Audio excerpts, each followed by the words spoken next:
একদিনের মধ্যে 100 আসামি ধরতে হবে। পুলিশ গেছে পাগল হইয়া। পুলিশ চিন্তা করলো যারা খুন করছে এলাকায় নাই, আর আমি যদি আসামি দিয়ে কোঠা পূর্ণ করতে না পারি তাহলে আমার অবস্থা খারাপ। যারে পাও তারাই ধরে, যারে পাও তারা ধরে। গার্মেন্টসের শ্রমিক, রাস্তাঘাটের কুলি, মজুর, ঠেলাওয়ালা, দিন মজুর যেগুলো আছে সব ঠেলে ধাক্কায় জেলখানা ভরতেছে। এই যদি হয় পুলিশের আচরণ, তাহলে স্বৈরাচারের আমলের সাথে আমলের পার্থক্য থাকলো কোথায়? আমরা কি রক্ত দিয়ে, জীবন দিয়ে, জীবনের ঝুঁকি নিয়ে কথাবার্তা বলে দেশ স্বাধীন করেছি সাধারণ মানুষের উপর জুলুম করার জন্য? না, আমরা এই শাসন চাই না। কথা ঠিক কিনা ভাই বলে? আমরা এই শাসন চাই না। আমরা ইনসাফপূর্ণ শাসন ব্যবস্থা দেখতে চাই, যেখানে প্রকৃত অপরাধীরা শাস্তি পাবে, নিরাপরাধ মানুষরা নিরাপত্তার সাথে জীবনযাপন করতে পারবে। আর সেটা ততদিন পর্যন্ত এই দেশে কার্যকর হবে না যতদিন আল্লাহর কোরআন সমাজে বাস্তবায়িত না হবে। কথা ঠিক কিনা বলে? এই জন্য কোরআনের শাসনের দরকার আছে না নাই? কোরআন দিয়ে দেশ, সমাজ, রাষ্ট্র চলুক, এটাকে আপনারা চান? মন থেকে চান? কারা কারা চান? হাত দেখি। মাশাআল্লাহ, আল্লাহ তুমি কুদরতি, তোমার কুদরতি নজর দিয়ে তাকিয়ে দেখো। প্রতিটা মানুষ হাত তুলেছে, যত মানুষ হাত তুলেছে প্রত্যেকটা মানুষকে তোমার দ্বীনের সৈনিক হিসেবে আল্লাহ তুমি কবুল করে নাও। তোমার জমিনে কালিমার পতাকা উড্ডীন করার জন্য কবুল করে নাও। হাত নামান। যদি তাই হয়ে থাকে তাহলে যারা দেশে ইসলাম চায় না, কোরআন চায় না, ইনসাফ চায় না, এখনো পর্যন্ত যারা ভারতের দাবিদারি করতে চায়, তাদের সাথে মুসলমানদের কোনো সম্পর্ক থাকতে পারে না। ঠিক কিনা বলেন? মানুষ আল্লাহর কাছে অত্যন্ত দামি। মানুষকে অপরাধ করার পর আল্লাহ তাআলা ক্ষমা করতে চান বারবার। আল্লাহ নবী সাল্লাল্লাহু আলাইহি ওয়াসাল্লাম বলেছেন, হাদিসে কুদসির মধ্যে এসেছে, আল্লাহ পাক বলেন, কোন বান্দা যদি আমার দিকে হেঁটে হেঁটে আসে, আমি আমার রহমতের ভান্ডার নিয়ে বান্দার দিকে দৌড়াইয়া যাই। কোন বান্দা যদি আমার দিকে 1 বিঘত আসে, আমি বান্দার দিকে 1 হাত এগিয়ে যাই। কোন বান্দা যদি আমার দিকে 1 হাত এগিয়ে আসে, বান্দার দিকে আমি 2 হাত এগিয়ে যাই। সুতরাং পৃথিবীর মধ্যে কোন মানুষের সম্মান নষ্ট হোক আল্লাহ রাব্বুল আলামিন বরদাস্ত করেন না। সুতরাং ভাইরা, কোরআনে কারীম যে বিধান দিয়েছেন, এই বিধানটা বাস্তবায়িত হোক। আল্লাহ পাক যেন কবুল করে, জোরে বলেন আমিন। মানুষ, আপনি হত্যা তো দূরের কথা, মানুষকে আপনি সামান্য একটা আঘাত করতে পারবেন না, কথা দিয়ে আপনি আঘাত করতে পারবেন না। ইসলামে পশুর অধিকার নিশ্চিত করা হয়েছে, আর মানবাধিকার তো অনেক অনেক উপরের কথা। সুবহানাল্লাহ। নবী করিম সাল্লাল্লাহু আলাইহি ওয়াসাল্লাম একদিন যাচ্ছেন রাস্তা দিয়ে, এমন সময় একটা উট আসছে হুজুরের সামনে, একেবারে মাথাটা নোয়াই দিয়া হুজুরের পায়ের কাছে সেজদায় পড়ে গেছে উটটা।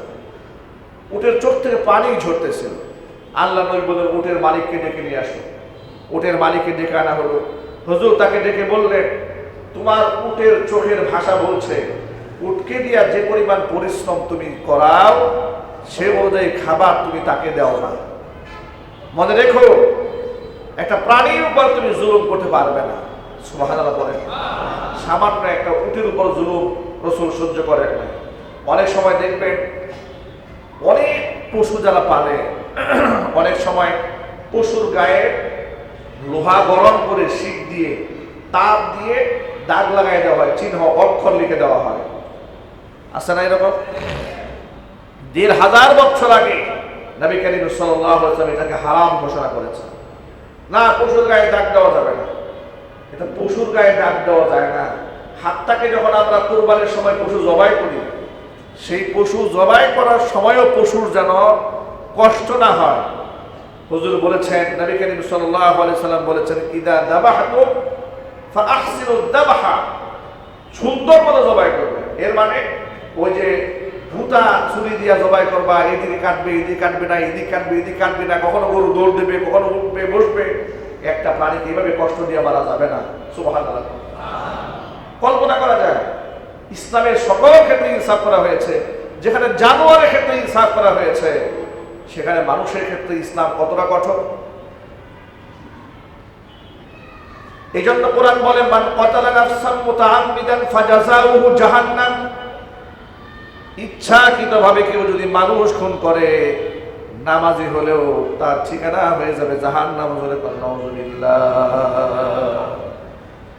মানুষের হক অধিকার এটা আমাদের নিশ্চিত করতে হবে। একটা বিড়াল, তিরমিজির হাদিস এসেছে, একটা বিড়ালকে এক মহিলা ঘরে আটকায় রাখছিল, খানা খেতে দেয় নাই। কি অপরাধে জানেন? বিড়াল মহিলার ঘরে খাবারে মুখ দিয়েছে। বিড়াল এরকম কাজ করে না মাঝে মাঝে, দেখবেন খুব সুকৌশলে আসে, এসে দুধের পেয়ালায় মুখ দেয়, মাছের আপনার খাবারের মধ্যে মুখ দিয়ে দেয়। তো বিড়াল তার বাড়ির খাবারে মুখ দিয়েছে। মহিলায় এত রাগ হয়েছে বিড়ালের উপরে, বিড়ালের সাথে রশি দেওয়া বেঁধে খাটের সাথে আটকাই দিয়েছে। খেতে দেয় নাই, পানি দেয় নাই, তিল তিল করে ছটফট ছটফট করতে করতে বিড়ালটা মারা গেছে। মহিলা নামাজি ছিল। নবী করিম সাল্লাল্লাহু আলাইহি সাল্লামকে আল্লাহ পাক জিবরাইল মারফত জানালেন, হে জিবরাইল, যে মহিলাটি আমার একটা নিরীহ প্রাণী বিড়ালের সাথে এখনো আচরণ করেছে, ওরা সারা জিন্দগির সমস্ত আমলকে বরবাদ করে দিয়ে ওকে আনে জাহান্নামী বানিয়ে দিয়েছে। নাউজুবিল্লাহ। পক্ষান্তরে একটা কুকুরের উপর দয়া করেছিল একটা খারাপ মেয়ে, যার চরিত্র ছিল না, বাজারি মেয়ে। রাস্তাঘাটে যাওয়ার সময় দেখছে ক্ষুধা যন্ত্রণায় কুকুর হামাগুড়ি দিচ্ছে, ছটফট করতেছে, জিহ্বা বের হয়ে গেছে। সামান্য একটু পানি পান করাতে পারলে কুকুরটা প্রাণে বেঁচে যায়, কিন্তু পানি কোথায় পাবে? মরু এলাকা। চতুর্দিকে তালাশ করে পানির কোনো সন্ধান পেল না। অদূরে একটা কুয়া দেখতে পেল, কিন্তু কুয়া থেকে তো পানি বের করা সহজ সাধ্য বিষয় নয়। বহুত কষ্ট করে নিজের পায়ের চামড়ার মোজাকে বালতি বানিয়ে, গায়ের ওড়নাকে রশি বানিয়ে একটু পানি বের করে কুকুরের মুখের মধ্যে উঠিয়ে দিয়েছে। আল্লাহ রাব্বুল আলামিন এতটা খুশি হলেন বান্দির উপরে, নবীজি সাল্লাল্লাহু আলাইহি সাল্লামকে আল্লাহ পাক জানাই দিলেন, ও আমার হাবিব, যে মহিলাটি আমার একটা নিরীহ অবলা প্রাণী কুকুরের মুখে পানি তুলে দিয়ে তার জীবনটা বাঁচিয়ে দিয়েছে, ওই মহিলার জিন্দেগীর গুনাহ খাতা মাফ করে তাকে আমি জান্নাতবাসী করে দিয়েছি। যেখানে যে ধর্মে একটা কুকুরের সম্মান আছে, কুকুরের জানের মূল্য আছে, বিড়ালের জানের মূল্য আছে, সেখানে মানুষের জীবনের মূল্য আছে না ভাই? কিন্তু আমরা প্রতিনিয়ত মানবাধিকার লঙ্ঘন করছি, আমরা প্রতিনিয়ত মানুষের অধিকার হরণ করছি। আমাদের এখান থেকে বের হয়ে আসতে হবে, পারবো না ইনশাল্লাহ? আমরা ছোটদেরকে স্নেহ করব, বড়দেরকে সম্মান দেব। নবীজি বলেন, মাল্লাম ইয়ারহাম সগীরানা ওয়া লাম ইউক্কির কাবীরানা ফালাইসা মিন্না। যেই ব্যক্তি ছোটকে স্নেহ করে না, বড়কে সম্মান দেয় না, সেই ব্যক্তি আমি মুহাম্মদ সাল্লাল্লাহু আলাইহি ওয়াসাল্লামের উম্মত হিসেবে পরিগণিত হতে পারে না। ছোটবেলাতেও দেখেছি শিক্ষক হেঁটে গেলে লোকেরা সাইকেল ব্রেক করে দাঁড়িয়ে যেত, বাইক ব্রেক করে দাঁড়িয়ে যেত, কিন্তু বর্তমানে শিক্ষকদের কোনো সম্মান নাই, বড়দের সম্মান নাই, আলেম ওলামাদের সম্মান নাই। একটা অসভ্য সমাজ তৈরি হচ্ছে। আমরা আমাদের সন্তানদেরকে তালিম দেব, বড়দা শ্রদ্ধার মাত্র, বড়দেরকে যে ব্যক্তি সম্মান করে না, নবীজি বলেছেন সেই ব্যক্তি আমার উম্মত হয়ে থাকতে পারে না। আল্লাহ হেফাজত করেন, জোরে করেন আমিন। আমরা কি আমাদের ছোটদেরকে স্নেহ করতে পারবো তো ইনশাআল্লাহ? বড়দেরকে সম্মান দিতে পারবে ইনশাআল্লাহ? আমার দ্বারা কেউ যেন আঘাতপ্রাপ্ত না হয়, না কথার মাধ্যমে, না হাতের মাধ্যমে, না কর্মের মাধ্যমে, কোনোভাবেই আমার দ্বারা যেন মানবতা লঙ্ঘিত না হয়। এ কথা বলে কি মনে থাকবে না ভাই ইনশাআল্লাহ? ইসলাম শুধু নামাজের কথা বলে নাই, ইসলাম নামাজ রোজার সাথে সাথে আমাদেরকে মানবাধিকার রক্ষা করার নির্দেশ দান করেছেন। জোরে বলেন আল্লাহু আকবার। আমরা আল্লাহর কাছে প্রতিদিন দোয়া করব, আল্লাহুম্মা, যদি আল্লাহুম্মা বারিক লানা ফি রাজাবা ওয়া শাবান ওয়া বাল্লিগনা রমাদান। আল্লাহ রজবে শাবানে আমাদেরকে বরকত দান করো, রমজান পর্যন্ত নেক হায়াত দারাজ করো। রমজান তো একদম কোরআন মাজিদ আল্লাহ রাব্বুল আলামিন শুধু ওয়াজ নসিহত করেছেন বিষয়টি তা নয়, কখনো আল্লাহ আমাদেরকে উপদেশ দিয়েছেন, ভালো কাজে উদ্বুদ্ধ করেছেন, আবার কিছু কিছু ক্ষেত্রে আল্লাহ রাব্বুল আলামিন খুব কঠোর আইন মানুষের জন্য দান করেছেন। এই পৃথিবীতে আল্লাহ পাকের সৃষ্টির শ্রেষ্ঠ জীব হচ্ছে মানুষ। ওয়ালাকাদ কাররামনা বনি আদম, বনি আদমকে আল্লাহ তাআলা সবচেয়ে বেশি সম্মানিত করেছেন। লাকাদ খলাকনাল ইনসান ফি আহসানি তাকওয়িম, বনি আদমকে আল্লাহ তাআলা সবচেয়ে সুন্দর করে বানিয়েছেন। যেই বনি আদমকে আল্লাহ পাক সর্বশ্রেষ্ঠ মাখলুক বানালেন, সর্বোচ্চ সম্মান দিলেন, যে বনি আদমকে আল্লাহ রাব্বুল আলামিন পৃথিবীর সৃষ্টিকুলের মধ্যে সবচেয়ে সুন্দর করে বানালেন, প্রতিটা বনি আদমের সম্মানকে আল্লাহ তাআলা নিশ্চিত করেছেন। হাত্তাকে কাফের মুশরিক হলেও মানুষ হিসেবে একটা মানুষের সম্মান আল্লাহ পাক দান করেছেন। চিৎকার দেবেন সুবহানাল্লাহ। নবী করিম সাল্লাল্লাহু আলাইহি ওয়াসাল্লামের সামনে দিয়ে একটা লাশ যাচ্ছে, লাশ। হুজুর সে লাশটা দেখে দাঁড়িয়ে গেলেন। রাসূলের খাদেম সাহাবী হযরত আনাস ইবনে মালিক রাদিয়াল্লাহু তাআলা আনহু তিনি বললেন, হে আল্লাহর রাসূল, আপনি এই লোকের লাশ দেখে দাঁড়ালেন, সে তো একজন ইহুদি, ইহুদির লাশ দেখে আপনি দাঁড়ালেন।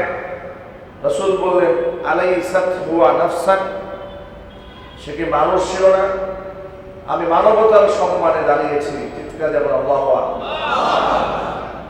তাহলে যে মানুষের সম্মান এত বেশি, সে মানুষের জান এবং মালের নিরাপত্তাও তত বেশি। বিদায় হজের ভাষণের সময় নবী করিম সাল্লাল্লাহু আলাইহি ওয়াসাল্লাম ১৬ লক্ষ সাহাবীকে সামনে রেখে বললেন, ইন্না আমওয়ালাকুম ওয়া আ'রাদাকুম কাহুরমাতি ইয়াউমিকুম হাদা ফি শাহরিকুম হাদা ফি ইয়াউমিকুম হাদা, তোমরা একে অপরের রক্ত তোমাদের জন্য ঠিক ওই রকম হারাম। আজকের এই বিদায় হজের এই দিনটা তোমাদের জন্য যেমন হারাম, এই মাসের এই দিনে যেমন হারাম। বিদায় হজের ভাষণে আল্লাহ নবী সাল্লাল্লাহু আলাইহি ওয়াসাল্লাম বুঝালেন যে এই পবিত্র মাসে পবিত্র মাটিতে ইহরামরত অবস্থায় এক অপরের কাছে রক্ত যেমন হারাম, সারা জিন্দেগি ভর এক ভাই আরেক ভাইয়ের রক্ত তোমাদের জন্য ঠিক তেমন হারাম। তোমরা কারো রক্ত নিয়ে হোলি খেলা খেলতে পারবে না, তোমরা কারো সম্মান নিয়ে হোলি খেলা খেলতে পারবে না, সম্মান নিয়ে টানা হাসনা করতে পারবে না। এটা তোমাদের কাছে বিরাট বড় আমানত। এরপরেও যদি কোনো ব্যক্তি কারো সম্মান হানি করে, কোনো ব্যক্তি কারো রক্ত ঝরায়, নবী করিম সাল্লাল্লাহু আলাইহি ওয়াসাল্লাম বলেছেন, অমুসলিমের রক্ত যদি কোনো মুসলমান ইন্টেনশনালি ঝরায়, যে মানে ইচ্ছাকৃতভাবে অমুসলিমকেও যদি কেউ হত্যা করে, মুসলমান না।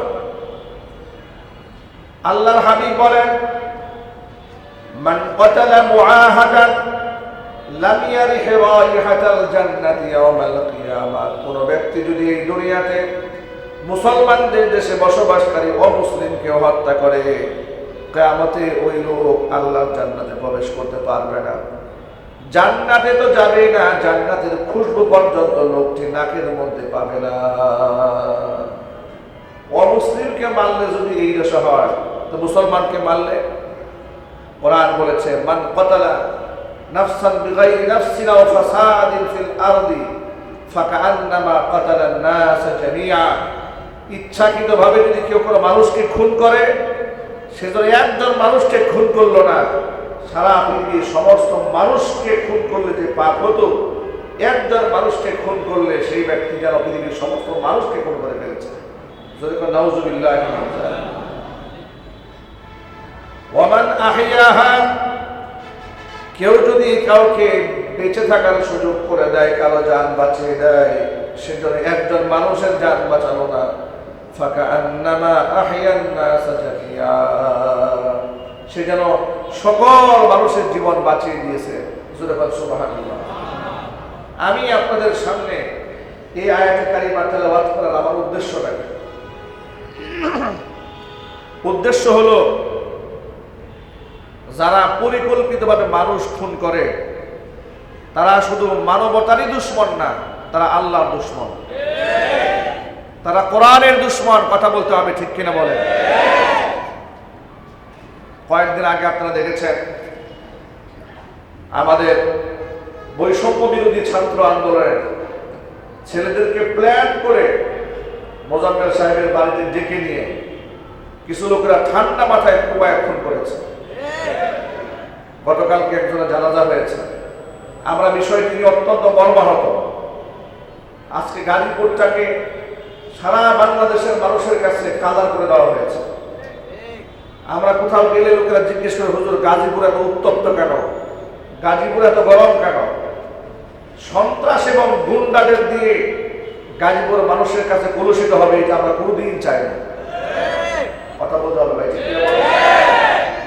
গাজীপুরে সন্ত্রাস, জঙ্গি এবং মাস্তানদের চিরতরে এই মাটিতে কবর রচনা করে দেওয়া হবে ইনশাআল্লাহ।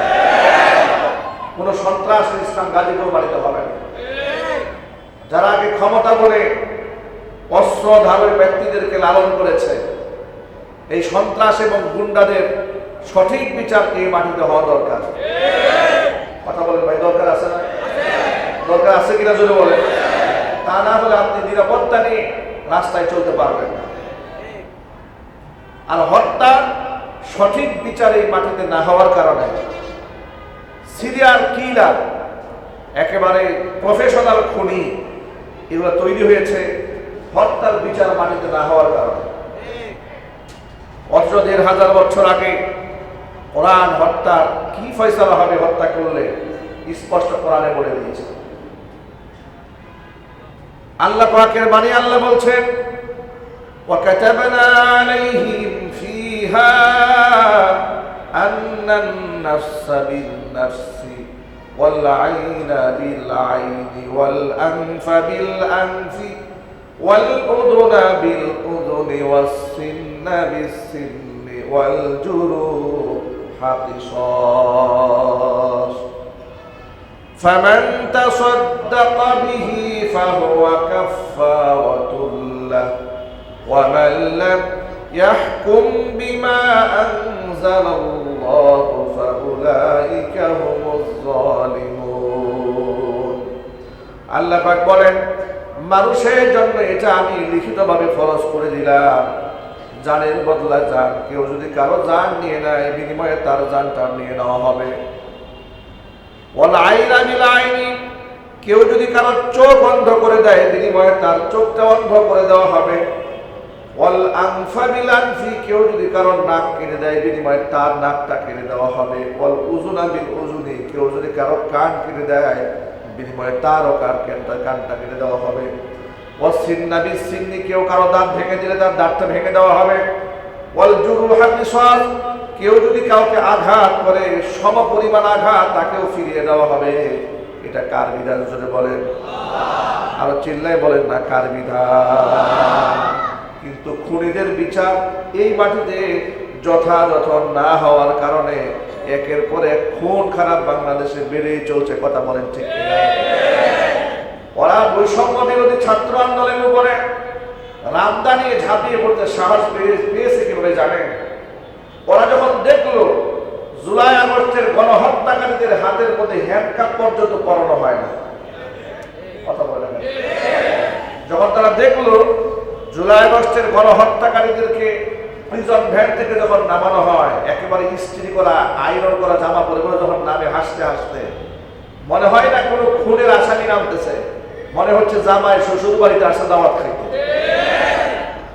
অথচ আলেমদেরকে যখন এই পুলিশরাই ধরতো, দুই পায়ে ডান্ডা বেঁধে, দুই হাতের মধ্যে হ্যান্ডকাপ, এইভাবে আলেমদেরকে উঠে গেছে।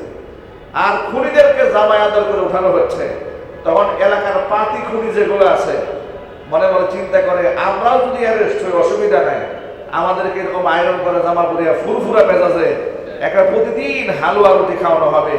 এই জন্য খুন খারাপি বাড়তেছে। অন্তর্বর্তীকালীন সরকারকে বলছি, কোন খুনিদের সাথে, মানুষ হত্যাকারীদের সাথে কোনো আঘাত চলবে না।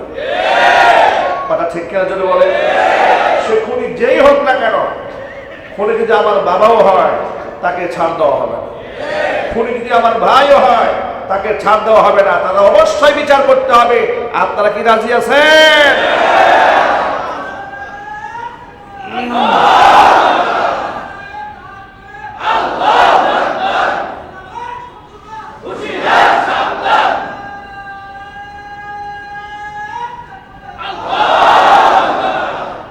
গতকালকে আপনারা দেখেছেন আয়না ঘরের দৃশ্য প্রকাশ করা হয়েছে, ঠিক না?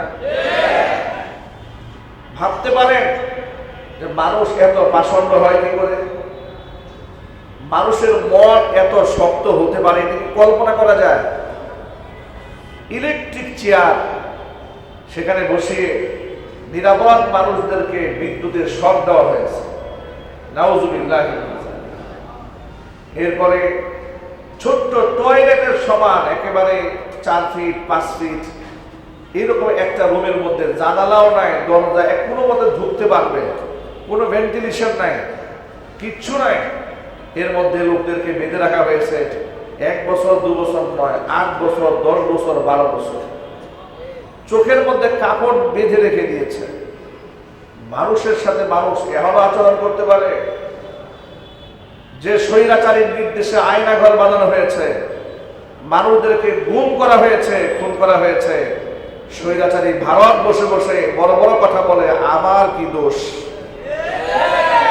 কথা ঠিক কিনা যদি বলে, ওখানে বসে বলে আমার কি দোষ?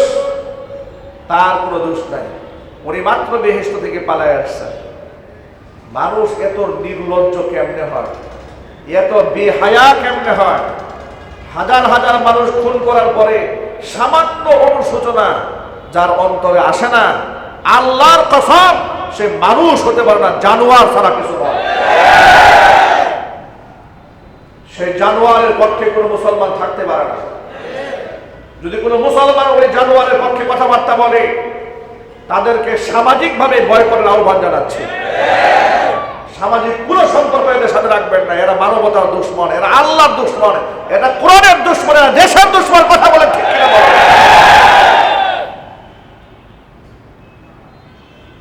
ছোট্ট একটা রুমের মধ্যে নিয়ে ব্যারিস্টার আরমান বললেন, আমাকে এখানে বেঁধে 8টা বছর একটা রুমের মধ্যে আটকায় রাখছে। 2 হাতটা এরকম করে হ্যান্ডকাপ দিয়ে আটকানো, সামনে আবার কখনো পিছনে, আলো বাতাস দেখতে দেয় না, কখন দিন হয়েছে কখন রাত হয়েছে তাও দেখতে দেয় না। মানুষ এত নিষ্ঠুর হতে পারে, মানুষ এত পাষাণ হতে পারে? এরকম করে আমাদেরকে ক্ষমতায় টিকে থাকতে হবে। এইভাবে তারা মানুষের উপর নির্যাতন করেছে। কোরআন বলেছে, ওয়াসায়ালামুল্লাযীনা যালামু আইয়ামুন কলাবি ইয়ানকালিবুন, জালেমরা অচিরে অবগত হবে তারা কোন দিকে রওনা হয়েছে। জালেমদের পরিণতি কোনোদিন ভালো হয় নাই, ঠিক না ঠিক? সুতরাং আমরা সরকারের এই ডেভিল হান্ট অপারেশন চলছে, আমরা ডেভিল হান্ট অপারেশনের জন্য সরকারকে ধন্যবাদ জানাচ্ছি। আমরা সহযোগিতা করছি। আসামি যেখানে থাকবে, চিহ্নিত আসামি, তাদেরকে আপনারা ধরাই দেবেন, ঠিক কিনা? কিন্তু আরেকটা আহ্বান সরকারের কাছে, নিরপরাধ মানুষ যারা অন্যায়ের সাথে জড়িত নয়, এদেরকে যেন আবার কারো উস্কানিতে আপনারা গ্রেফতার না করেন। ওই যে আগে থেকে কোনো একটা দুশ্মনী ছিল, কিংবা দলীয় ভাবে দুশ্মনী ছিল, কিংবা বিজনেস বার্তার দিক থেকে দুশ্মনী ছিল, এলাকার মধ্যে কুন্দল ছিল, আপনি মনে করেন এই একটা সুযোগ যাচ্ছে, আমি অমুকের একটা ক্ষতি করে দেই, এই কাজ যদি আপনি করেন তাহলে মনে রাখবেন আপনি অন্যায়ভাবে কাউকে যদি কোনো সহযোগিতা করেছেন, আপনাকেও অন্যায়ভাবে ফাঁসিয়ে দেওয়ার জন্য লোকের কিন্তু সমাজে অভাব থাকবে। এটা সিলসিলা, এটা চলতে থাকবে।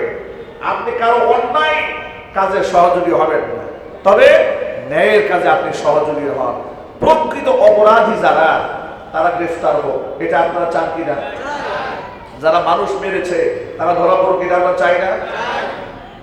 আমি কয়েকদিন আগে গিয়েছিলাম,